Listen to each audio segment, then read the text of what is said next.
Ça, c'est Youssou Ndour.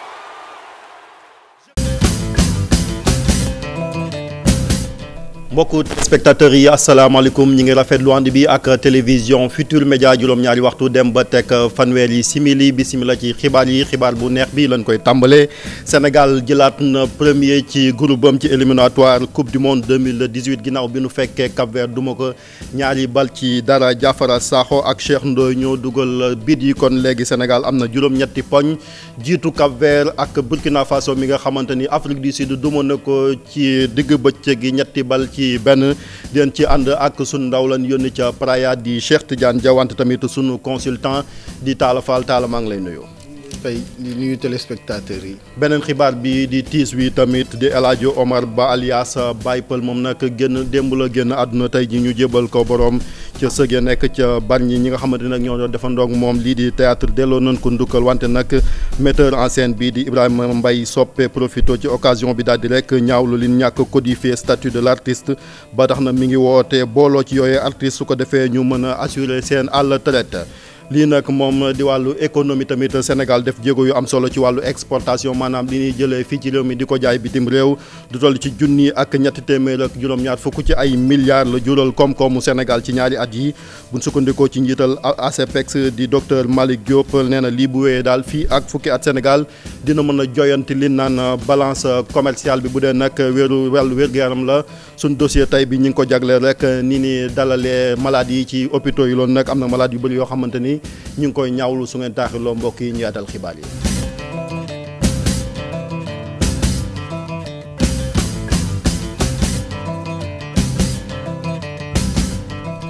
mbokk yi dal leen jàmm ci xibaar yi ni ma leen ko waxee sànq wàllu tàggat yaram lañ koy tàmbalee ak football éliminatoire coupe du monde 2018 match ba jeex na sànq boobaak léegi ci juróomi simili lay toll Sénégal daal di duma Cap-Vert ñaari bal ci dara ci fukki minutes yu mujj yi nag ci lan daal di am li naan délivrance ci tubaab maanaam Yewwi Askan Wi nga xamante ni tiitoon nañ lool bi ni seetaan match bi laataa ñuy jokkoo ak sunu naataango ban yabal fële ca Praia di Cheikh Tidiane Diawante ni rek delsi ak Talla seetaan nga match bi dama laa nangu sax ci njaay mi nga xamante ni yéen a doon tàggat kii bi tiitoon nañ wante finalement li tubaab naan objectif yi atteindre nañ ko maanaam ñetti poñ yi mun nañ koo jël. waaw loolu moo doon farata bi te yàlla def na ci ñu am ci ndam li ñu doon séentu et metti woon na nag waaye comme fi mu nekk nii soxlootuñu naka la ñuy jouer. fi mu nekk nii li ñu soxla mooy gagner. te yàlla def na comme gagné nañu fi mu nekk nii defe naa nit ñi gën nañu féex. donc Sénégal jiitu na ci poulam donc fi mu nekk nii Sénégal moo yore destin en main. donc fi mu nekk nii match yi ñëw donc Sénégal moom moo war a fexe naka lay gérer match yi match par match. donc loolu moo am solo fi mu nekk nii parce que comme éliminatoire la rek donc nañu fexe jéem ba match yi di ñëw ñu mën ci génn vraiment ak ay ndam. ni nga ko waxee noonu la dañuy ñëwaat ci match bala ñoo daal di jàngat rek li nga xamante ne moom moo nekk sunu kanam gis nañ ni jafewutoon daanaka 80 minutes lañ football occasion yi néewoon na trop ñin mujj a indi ci changement maanaam Cheikh Ndoye ak Mbaye Niang gis nañ bi ñu duggee coppite am na. waaw xam nga loolu mooy li ñuy wax ci jargon football coaching gagnant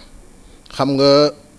départ loo sa 11 de départ nga départ ak ñoom dem ba ci biir gis ne am na ñu ci tële nga dugal ñi nga xam ne war nañu mën a apporter li nga xam ne moom mooy def la différence le plus donc tey lu mel noonu à l'une quand même il faut lui reconnaître réussir na ko. te donc bi mu dugalee Mbaye Niang aussi tamit apport bi ñu doon xaar ci moom indi na ko Cheikh Ndoye aussi tamit li ñu mës a yaakaar ci moom aussi tamit indi na ko. même but bu rafet quand même waaw but bu rafet but boo xam ne aussi tamit vraiment ñëpp a ngi koy rafetlu. te li ma ci yokk rek mooy que comme Diafara dama waxtaanoon ak moom avant match bi mu ne ma dinaa dugal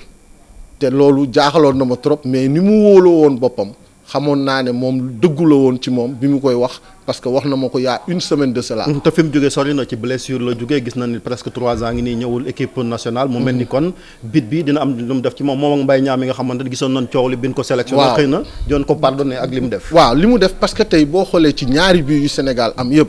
ci action wu Mbaye Niang la jógee. donc dem na ba jeex ci li mu mën parce que moom mooy dóor góol bi repoussé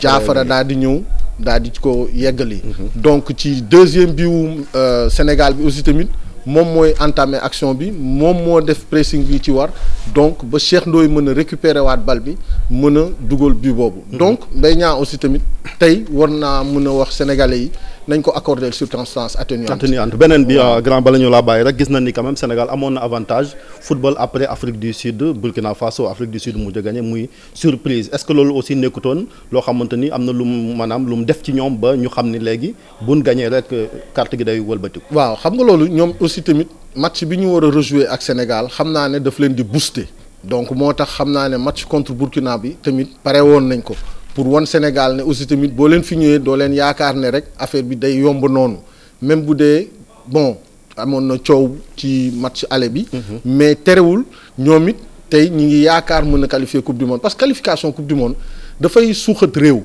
dafa am solo ci réew. donc économiquement sportivement lépp lay. ci wàllu diplomatique ak politique. waaw xam nga donc réew mi ñoo ko soxla comme rêvé woon nañ nag 2002 te génération bi yaakaar naa ne c'est une génération dorée parce que y a énormément de talent ci génération bi te donc bu fekkee ne jàppale nañ leen jàppale Alioune surtout parce que Alioune moo jar a jàppale fi ñu toll nii. parce que xëy na ci moom la ñuy xool yenn fautes yi wala yu demee noonu mais buñ ko jàppalee taxawu ko. yaakaar naa ne mën nañ ci am yaakaar bi ñu amoon ci équipe bu 2002 boobu parce que talent yi am na fi. loolu bala ñoo dem rek léegi physionomie groupe bi ni mu demee léegi gis nañ ni Sénégal war na football aller retour ak Afrique du Sud daanaka buñ gañee benn ci match yooyu jaratul sax deuxième bi ñu koy jouer ndax kenn mënut nañoo jot. fi mu nekk nii réew mi yëpp defe naa loolu rek la ñuy déglu te xale yi aussi tamit yaakaar naa ne du ñu tas yaakaar donc yaakaar fort na donc ñoom seen bopp xam nañ li ci des parce que. joueur bu dem coupe du monde li muy def ci yow ci sa carte de visite participation coupe du monde ñoom bu ñu xoolee génération 2002 li leen coupe du monde apporteel yaakaar naa ne respect cër bi leen réew mi di jox dina leen ko mën a delloowaat ci ñoom génération bi. maa ngi lay sant di la gërëm Talla Fall ñu lay bàyyi rek xam naa ci kanam di nga ñëw ak Mamadou Ndiaye ginnaaw sunu édition wolof yi ak bu nasaraan bi ngir gën a yaatal lekk commentaire yi bu ko defee Diawo ak kii di Hamza Diallo dinañ yónnee image yi ak tamit conférence de presse su entre Aliou Cissé ak tamit ñi nga xamante ni ñoom ñooy joueurs yi ak tamit waa Cap-Vert ñu ngi lay sant di la gërëm ñu wéyal xibaar yi rek ak tiis bi leen fi doon wax démb moom El Hadj Omar Ba di Baye Pël ginnaaw bi mu génnee àdduna tey ji leen ko jébal borom ca sëg ya nekk ca Bargny wante nag ñi nga xamante ne ñoom noo doon yëngoog moom ci wàllu théâtre kenn ci ñoom di metteur en scène bii di Ibrahima Mbaye Soppe li mu wax rek mooy ginnaaw bi nu dooleon dëkkal kii di Baye Pël ñii di artistes yi nag war nañoo bàyyi xel bu baax seen ak ëllëg ngir waajal seen ak àll traité wante nag li mu xaw a métti rek mooy li nu def codifié wut li naan statut de l'artiste tey jii moom moo nekkoon ganu xibaar yi ñu ànd ci ak Habib Faye ak Vieux Diouf. quatrième art ñàkk na Baye Pël Omar Ba ci turam dëgg tey jii ñu bëri ci ñu ko doon roy gunge nañ ko ci këram gu mujj ñooñu Ibrahima Soppe Mbaye lii la seede ci moom. comédien bu généreux la woon comédien boo xamante ne daan na partager lépp li mu am muy alal muy expérience muy talent bi nga xamante ni amoon na ko te loolu man marqué woon na ma trop ci vie am franchement. la na sa xelam ci métier ak théâtre sénégalais moo di. li am solo pour man mooy jot na tamit ñun artistes yi en tant que jeune ñu xool suñu papa yi ak ñi nga xamante ni ñoom ñoo ñu jiitu li ñuy dund ak ses conséquences yi nga xamante ni seen carrière jeexee na ko pour ñu soppi doxalin. looloo mooy doole ci ay kàddoom. am na boo xoolee tey jii ay association yu am ay ARCO ñu ngi fii ay caada ñu ngi fii ak yeneen groupe yoo xamante ni ñu ngi juddu te ñooñu aussi lépp dañuy dem ci cadre organisation il y a 10 ans. loolu amul woon bopp sa bopp am na aussi yeneen ñoo xamante ni bokkuñu sax ci biir association boobu mais ñooñu tamit war na leen ñun ñëpp ñu dajaloo benn moment di xàccandoo di dóorandoo. Baye Pël dem na bàyyi ginnaawam ay artistes yu taxaw tëmb ngir relever défi bi. tey ci suba Ndakaaru amal nañ fi benn lël di forum scientifique ñu jagleel ko rek mbiram l'islam ñi ngi koy wax nag thème bi ñu ngi ko jagleeloon rek al wasatiya ginnaaw nag borom xam-xam yi biñ ci joxee seen gis-gis liñ jàpp rek mooy l'islam gi bët bi nga xamante ni nit ñi teg nañ ko ci wàllu extrémisme ak yu ni mel war naa dakk wante tamit li yoon ñu daal di koy def lu toll ci fukk ak juróomi réew teewoon fii ci Ndakaaru ñu déglu kenn ci ñoom di Cheikh Makhtar Kébé moom mooy secrétaire général forum bi ci micro Alassane. ku ne xam na ne ci turu l'islam ak ci turu leneen xadar bi bari na ci àdduna bi donc pour ñu wàññee xadar bi il faut ñu dellu ci notion wasatiya lan la mooy l'islam bu diggu doomu buy accepter keneen boo xam ne bi day andi tolérance boo xam ne bi dafa nangu diversité ensuite dafa yaatu dënn ba nga xam ne lépp yi nga xam ne mooy contradiction yi mun nañu ko waxtaane ci seen biir te du jur benn xadar boo xam ne bi mën na am lu mu yàq. tant bu ñu demee ba observer ay phénomènes dañuy def lu ñu tuddee déclaration forum bi déclaration bi diagnostic la d'abord ci phénomènes yi xew jéem a xalaat aussi yoonu solution yoo xam ne moom la ñuy envoyé kilifa yi mais d'une manière générale moom la ñuy envoyé société yi d'une manière générale ngir ñu jël ci dogal bi nga xamee ne Sénégal mu ngi sóobu comme yenn pays yëpp ci xeex bi nga xam ni moom la ñuy wax xeexu extrémisme nga xam ne ñoo ngi ko bëggoon a jaare ci yoon bi nga xam ne occidentaux yi moom la ñuy jaare ñun teel nañu def ay déclaration teel nañu bind aussi kilifa yi xamal leen ne foofu du yoon wi mais yoon wi mooy xalaat yi nga xam ne mooy tax xale yi soobu ci mbir moomu xalaat yooyu ñu dindi ko ci seen xel. ñu wax lu soxal nekkinu jànq ji tiital na lool waa UNICEF ak tamit ñi nga xamante ni ñoom yëngatu ci àq ak yelleefu yooyee jànq ndax li nu nemmeeku mooy teel a sëy gi moom am na ci ñoom ba tax na seenam njàng day teel a yàqu ba tax na rek démb ñu amal ci benn ndaje ñu àndi ceek Fatou Dieng ak Mohamed Dieng. dafa amoon suñu benn kilifa bu demoon ci benn communauté pour visiter mu gis benn jigéen ci benn kër laaj ko li tax nga nekk ci kër gi di liggéey xale bi ne ko dewuma jàngi école ndax jigéen laa. waxtaan moo andi tur wi tey ndax jigéen laa loolu nag bu nu ko déggee dafa am lu ko wundu soxna yi rawatina njegemaar yi fii ci Sénégal ñuy waxtaanee seen nekkin. plan jóg mobiliser wu pour que jigéen xale yi jigéen yëpp yi nekk ci àddina bi mën a jàngi école toog école ba au moins 18 ans waaye combat boobu nag dañ koo élargir yaatal ko mu nekk combat bi nga xam ne combat mondial la ñu lëkkaloo nekk benn ak réseau jigéen yëpp xale yi jigéen yëpp pour que droit des enfants droit wu xale yi mën ko respecter particulièrement jigéen ak góor nekk benn ñu nekk sur le même pied d'égalité. jàngat bi am lu mu wane téeméer boo jël ci gune yi fukk ak ñaar seeni at toll ci fukk ak juróom sëy nañu diggante atum 2005 jàpp 2015 du xabaar yu nu joxeel sunu bopp UNICEF moo ko fësal ci ab enquête am. ay études yu ñu def wane na ne métit yi mu ngi ci biir kër yi te kër am na ci taax yi am na ci kaw gi dëgg la nag kaw gi toujours mooy gën a tar ndax information bi li mu fay egg bariwul malheureusement bien que nag ay jéego yu bari am na li des nag pour ñu defaraat mbir mi bari na. gis ngeen xale yi di dund ak bundu xataal wala sax ñu leen di yóbbu ca gannaaw mu mel ni li des ci yoon wi bari na. li ñu war a dogal pour xale yu jigéen yi dañ leen cee war a boole ndax li ngay def te boole woo ci ka ca bokk dafa mel ni da nga koy def pour xeex ak moom. alors comme loolu ñun li ñu tax a jóg mooy aar xale yu jigéen yi yiir leen jàppale leen ba ñu jëm ca kanam moo tax tey ñu ne nañ ko waxtaanee pour ñu réussir loolu nag loolu ñëpp la concerné. Plan Sénégal ak i ñoñam soobu ci xeex bi ngir jigéen ñi seen nekkin gën jigéen ñooñee itam ne duñu des gannaaw ci bile xeex. wàllu politique tey jii la def juróom-ñaari weer ci kaso bi moom meeru Ndakaaru di Khalifa Sall ba tax na ay jegeñaaleem sànq daje nañ ak taskatu xabaar yi ab rideau lañ daal di sos rek tuddee ko les assassins de la démocratie ñoom nag bëgg nañoo amal doxu ñaxtu fukki fan ak juróom-ñett ci weeru octobre bi wante tamit nee nañ lu toll daal réew mi nii mu doxee daal fekkee noonu Khalifa ñoom dinañ yëngu-yëngal ba nga xamante daal ñu dégg leen ñu ànd ceeg Pape Fara ñi nga ak Mar Dieng. ab banderole bu ñu teg bind ci tur yu bëree bëri ñi nga xam ne nag ñoo ànd ak Khalifa Sall jàpp ne ñii nag ñoo rey lii di démocratie fii ci réew mi ñu tëj ko juróom-ñaari weer mu ngi nii naataangoom yi nag dañoo bëgg ñu bàyyi ko ci nu mu gën a gaawee. rideau gàcca bi mooy lan képp koo xam ne tey Sénégal gii da nga participer ci liy rey démocratie da nga participer liy reculer loolu liberté démocratique yi da nga participer jël doomu jàmbur bu defu dara tëj ko ci kaso ñu bind sa tur fii te incha allah le 18 ñu ngi organiser marche bu mag boo xam ne ca la ñu bëgg a profité képp koo xam ni da nga participer ci liy rey démocratie sénégalaise ñu ni la fàng weer la ba askan yëpp xam la. nekkoon mbooloo mu takk ñëw wone nag seen cofeel ci Khalifa Sall ñoom nag nee nañ dinañ jaamaarloo ak nguur gi ci action yoo xam ne dinañ ko teg. dama ne prochaine session bu Khalifa nekkul assemblée dinañ brûler ce pays est-ce que vous êtes d'accord avec moi parce que aujourd'hui dama ne avec les jeunes nous allons rendre ce pays ingouvernable.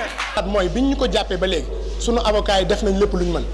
kilifa yi wax nañ ku ne wax na léegi nag comme dañoo jàkkaarloo nguur goo xam ni dañu gumba tëxlu pour ñoom Khalifa Sall warul génn kaso fi ñu toll mooy dos au mur lépp loo xam ne mën nañ ko utiliser comme moyen pour que Khalifa Ababacar Sall génn kaso pare nañ pour def ko. ndaw yi nag fas yéene nañ jël seen xeex boobu yóbbu ko fépp ci réew mi ngir ñu libérer maire bu Dakar. ñu ngi woote le 18 te avant cela dinañ ko defee démb Thiès semaine bi ñi ngi jëm Fatick ñi ngi jëm partout au Sénégal pour installer ay comité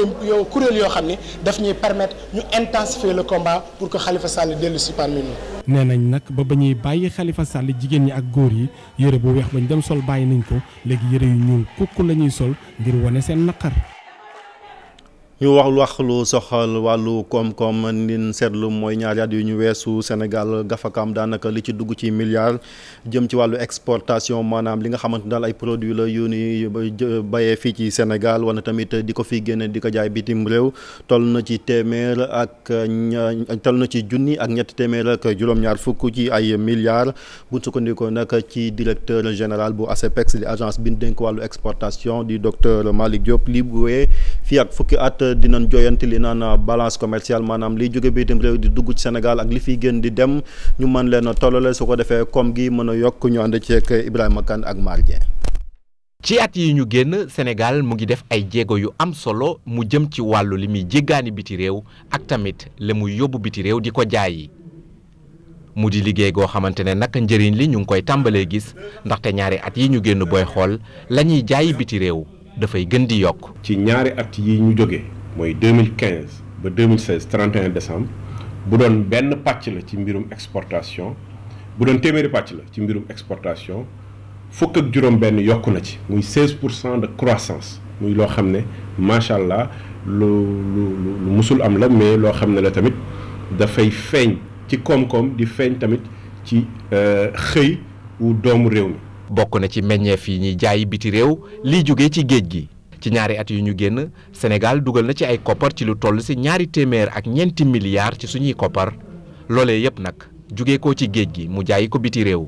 204 milliards la ñu exporté ci 2016 muy lu takku ci 1370 milliards nga jël ci 204 dugal ko ci mbirum napp loo xam ne lu bëri la. produit yi nga xam ne mooy ci mbay lay jógee tamit macha allah exporté nañ ci lu bëri. produit horticole bu ñu jëlee tey mango wala nga jël soble wala nga jël tomate wala nga jël xaal loolu yëpp yu ci bëri ñu ngi koy yóbbu ñu ngi koy bayee fii yóbbu ko fu mel ni Europe fu mel ni Allemagne fu mel ni France ak yooyu. yokkute googu ñu seetlu nag ci li ñuy jaayi biti réew bu fekkee ne dañ koo ñoŋal fii ak fukki at. Sénégal la muy jéggaani ak la muy yóbbu biti réew di ko jaayi daanaka dina méngoo. tey jii nii bu ngeen gisee croissance su exportation yi ci ñeenti at yi at bu nekk boo ko defee moyenne bi lu mu tuuti dinañ fexe ba am 5% 6% de croissance loolu boo ko xaymaa ci fukki at wala fukki at ak juróom dinañ fexe ba tàmbaliwaat li ñu naan rééquilibrer balance commerciale te tamit bu ngeen ko gisee li ñu importé jëlee ko bitim réew di ko indi fi mu ne nii si dafay wàññeeku. tey jii nag seetlu gi ne Sénégal meññeef ya muy jaayi biti réew dafay gën di yokk naka noonu itam la muy jéggaani mu di ko wàññi mu di ab doxalin boo xamante ne nag buñ ko wéyalee dina jur lu baax a baax ci koom-koomu réew mi. ñu egg ci dossier bi seetlu gi mooy hôpitaux yi nekk fii ci Sénégal rawatina public bi malade yi buñ fa demee ni leen di teeroo daal jekkul dara yenn saay mu métti ba tax ñi ngi koy ñaaw loolu nag jëwriñ ju bees ji dénk wàllu wér-gu-yaram bëgg na cee indi ay coppite bàyyi lu xel bu baax li naan wàllu formation ba tax na Mame Birame Diouf ak Pape Sangonde Mbaye amal ci dossier. am paj ci anam yu mu gënee mbala sax ñu saytu sa métit mbala sax jot xibaar ci bërëbu pajukaay yi loolee ñaareel di doon jafe-jafe ci nit ñu bari rawatina sax urgence yi ñuy faral di amal foofee ci hôpital ba te sax taxawu leen di doon jafe-jafe. ñun suñu coono dëgg moom mooy bu malade bi ñëwee nuñ koy accueillir maanaam nuñ koy dalalee hôpital loolu métti na trop ci nit ñi ñu ngi koy ñaxtu mais man dinaa leen wax ni vraiment effort yu bëre def nañ ko. def nañ effort yu bëri pendant année yi mujj yi nii yëpp liggéeykatu santé léeg-léeg dañuy dal seen kaw waaye léeg-léeg aussi population bi tam nu muy ñëwee hôpital day doy waar donc il faudrait que ñiy xool ñaari côté yi waxtaan ak ñëpp ñaax leen. ministre de la santé jàpp ne nag am na comportement yu dëppawul ak paj kon mu am lu bëri lu ñu war a soppi ci doxalin. bon dëgg jàppale ak gunge ak assistance si xol la nekk d'abord donc maa ngi lancé appel boobu mais du loolu rek. il faut que ñun aussi au niveau central ñu jàppale ba jumtukaay yi xamante ne war nañ ko am à ce niveau mu teew parce que nag nit ki mënul liggéey ak ay baaramam rek war nañ leen mën a jox loo xamante ne danañ si mën a sukkandiku pour buñ si booleek xol bu làpp mën a donc régler la question des urgences. jooytu yëpp nga xam ne nag ay nit ñu feebar di dem ci hôpital dinañ koy faral di amal mbala sax ñu leen di gunge di nekk ak ñoom tax na ba médecin chef région médicale bu Dakar di xam ne ni. ak lum ci mënti nekk moo xam lu leen di metti loole mën nañ ko àggee kilifa yi ndax yoon yañ war a jaar ñàkkul. au niveau des structures def nañ li nga xam ne nii dañ fa teg ay boîte kees yoo xam ne nii ku la neex nga bind olof nga bind arabe nga bind français nga dugal ko fa structure bi war na chaque semaine mu tijji boîte yooyu ak équipe am xool ñiy dugg ci structure bi lan la ñu wax. su dee ne nee nañu kat li ngeen di def baax na wala kat fii lampe bi na tàkk wala man niñ ma accueillir baaxut su boobaa ñun dañ ciy taxaw. faj ko defe naa loolu moo des côté boobu la ñu war a gën a góorgóorlu. réunion bi am ci diggante ministre de la santé médecin chef de région ak directeur établissement public de santé yéen ci nag dina tax ñu amal kon ay ndogal yu takku lépp lu jëm ci mbirum urgence doxalin yi faral di am ci l'hôpital yi nit ñi di koy ñaawlu. ak it na leen di dalalee ci bërëb yooyee ñu soppi ko ndax kat paj nit ki mu wër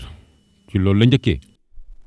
mbokk yi fii la ñu yem ak yéen ci xibaar yi ñu ngi leen di sant di leen gërëm ci ànd beek programme télévision Futurs Médias ci kanam soxna Fatimata Ba dina fi teew yaatal ko ci kàllaamay nasaraan ñu fàttali rek xibaar bu neex bi maanaam équipe nationale bu Sénégal am na chance ngir rek qualifié ci coupe du monde 2018 ginnaaw gi bi ñu fekkee Cap-Vert duma ko ñaari bal ci dara ñaari bal yi nag ñu ngi leen dugal ci fukki minutes yu mujj yi kii di Diafara Sakho moo mujj a njëkk a toj caax yi ginnaaw rek ba Cheikh Ndoye moom it ñëw dàbbali lu ni mel kon am nañ juróom-ñetti poñ mu des nañu ñaari match suñ diggante ak Afrique du Sud aller ak retour lay doon jërë ngeen jëf.